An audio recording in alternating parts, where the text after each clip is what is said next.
Welcome to AKM kitchen అండి. ఈరోజు నేను మీకు అరటికాయ బజ్జీ ఎలా చేయడం చూపిపోతాను. నేను అరటికాయ బజ్జీ కావాల్సిన పదార్థాలు అన్నీ చూపిస్తాను. నేను ఇక్కడ ఒక పెద్ద అరటికాయ తీసుకున్నానండి. మంచి ముదిరింటే తీసుకున్నాను. నేను లేతకుంటే కొంచెం బాగుంటుంది టేస్ట్. ముదిరింటే టేస్ట్ చాలా బాగుంటుంది. నేను కొంచెం ముదిరింటి తీసుకున్నాను. ఒక ముక్కాలు కప్పు చిన్న కప్పులో నేను శనగల పిండి తీసుకున్నాను. ఒక 2 స్పూన్ అంతా నేను రైస్ పౌడర్, 1 స్పూన్ అంతా కార్న్ఫ్లోర్, 1 స్పూన్ అంత మైదా, 1 స్పూన్ అంత కారం, 1 చిటికి అంత నేను గరం మసాలా, కొద్దిగా నేను చిల్లీ ఫ్లేక్స్ తీసుకున్నాను, కొత్తిమీర, కొద్ది garlic paste, ginger garlic paste అండి, తగినంత సాల్ట్. రండి ఎలా చేయడం చూపిస్తాను. రండి, ఇప్పుడు నేను ఒక బౌల్ తీసుకున్నాను. ఈ బౌల్లో శనగపిండి అంతా యాడ్ చేసుకుంటాను. ఇప్పుడు పిండిలంతా దీన్ని చాలా డిఫరెంట్గా ఉంటాయండి. ఇది అంటే ఇలా ఎవరు చేశారో మీకు రెగ్యులర్గా శనగపిండి కొంచెం యాడ్ చేసుకుంటే బియ్యం పిండి యాడ్ చేసుకుని అంతే, కానీ మిగతా ఏమి యాడ్ చేయరు. దీంట్లో మీరు కార్న్ఫ్లోర్ అండ్ మైదా యాడ్ చేసిన చాలా క్రిస్పీగా ఉంటుంది, టేస్ట్ కూడా చాలా బాగుంటుంది. దానిలో మళ్ళీ నేను చిల్లీ ఫ్లేక్స్ ప్లస్ కొత్తిమీర యాడ్ చేయడం నీకు కలర్ఫుల్గా ఉంటుంది. జింజర్ గార్లిక్ పేస్ట్ దాని కాంబినేషన్ చాలా అదిరిపోతూ ఉంటుందండి. దీంట్లో కొద్దిగా అల్లం వెల్లుల్లి పేస్ట్ యాడ్ చేసుకుంటున్నాను.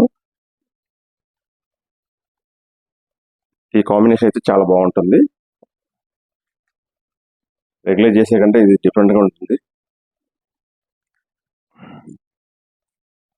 యూజువలీ బజ్జీ చేయాలంటే జనాలు ఎలాగే చేస్తుంటారు కంటే కంపల్సరీ జస్ట్ కొంచెం ఉప్పు కారం వేసుకొని శనగపిండి వేసి యాడ్ చేస్తూ ఉంటారు. మీరు ఏమి వేసుకోరు కాబట్టి ఇలా చేసి చూస్తే చాలా టేస్ట్గా ఉంటుంది. తగినంత ఉప్పు,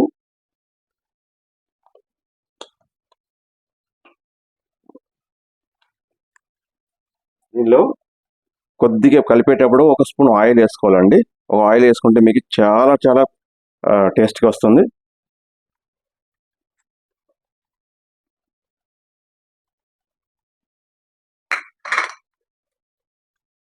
ఫస్ట్ నేను ఒక ఆయిల్ వేసుకుంటాను, 1 స్పూను. నేను మంచిగా కలుపుకోండి.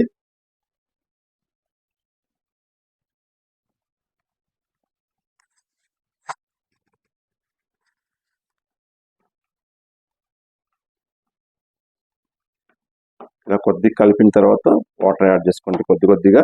ఇది బ్యాటర్ కొంచెం థిక్గా ఉండాలండి. ఎక్కువ వాటర్ వస్తే బాగా మంచిగా ఉండదు, అరటికాయకి పట్టదు.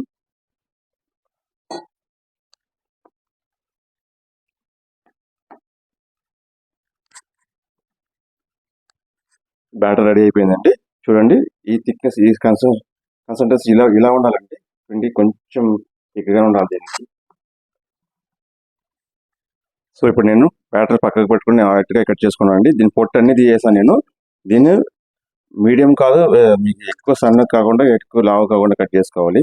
ఈ సైజు కట్ చేసుకుంటే మంచిగా వేగుతాయి లోపల. లేకపోతే మీకు ఆయిల్ అనేది పిండి ఉడుకుతాయి, మళ్ళీ లోపల అరటికాయ వేగదు మీకు. సో దానివల్ల ఈ సైజు కట్ చేసుకోండి. ఇప్పుడు ఈ సైజు కట్ చేసుకున్న ముక్కలని నేను పిండిలో యాడ్ చేసుకుంటున్నాను.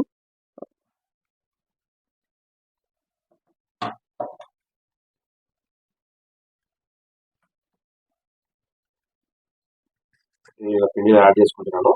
అంటే కడాయి పెట్టి ఆయిల్ వేడి చేసుకున్నాను నేను. ఇప్పుడు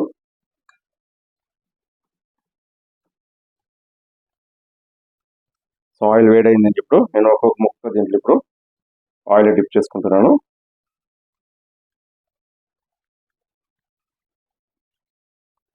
ఆయిల్ కొంచెం మంచిగా వేడి ఉండాలండి.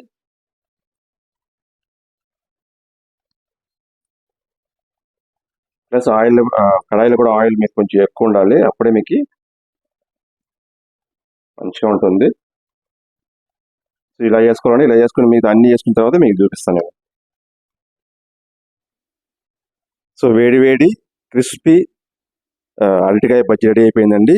చాలా క్రిస్పీగా ఉంటుంది. లోపల అరటికాయ చాలా సాఫ్ట్గా ఉంటుంది, పైన ఎక్కువ క్రిస్పీగా ఉంటుంది, మంచి టేస్ట్ ఉంటుంది. మీరు ఇలాగే ట్రై చేసి టేస్ట్ ఎలా ఉంది నాకు కమెంట్ చేయండి. మా ఛానల్ సబ్స్క్రైబ్ చేయండి, లైక్ చేయండి, షేర్ చేయండి. Bye bye.